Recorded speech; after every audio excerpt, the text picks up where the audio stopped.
It's a very long drawn-out process.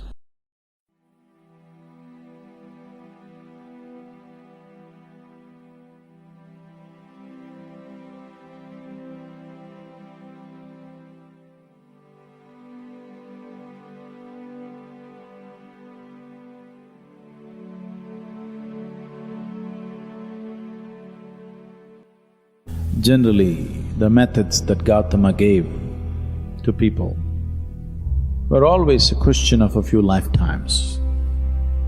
You can clearly see this today. The Buddhists are always talking about this, particularly the Tibetan Buddhists. They're always talking about a few lifetimes of work.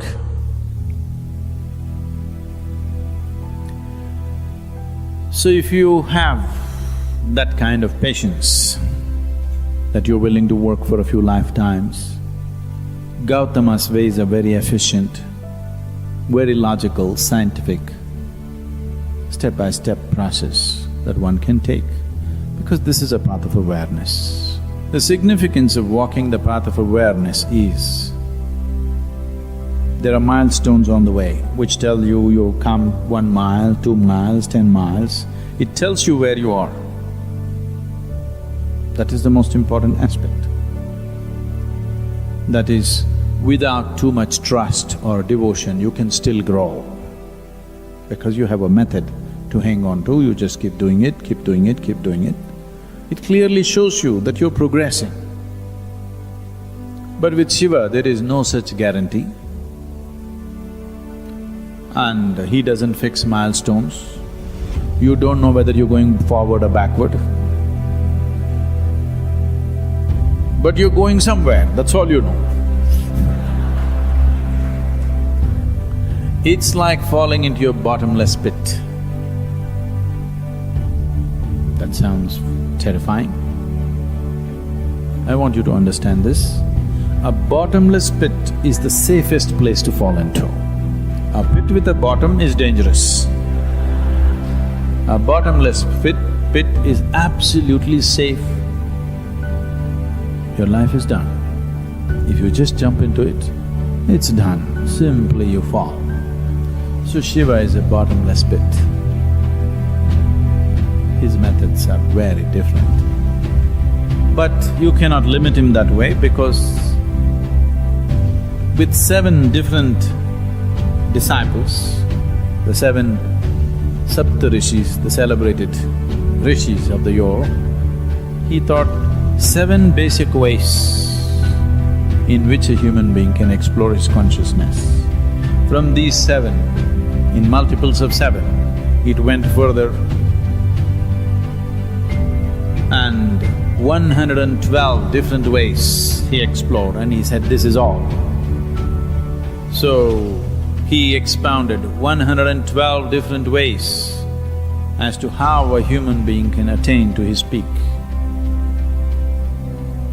And these 112 are the 112 chakras in the body. There are 114, but 2 of them are outside the physical body.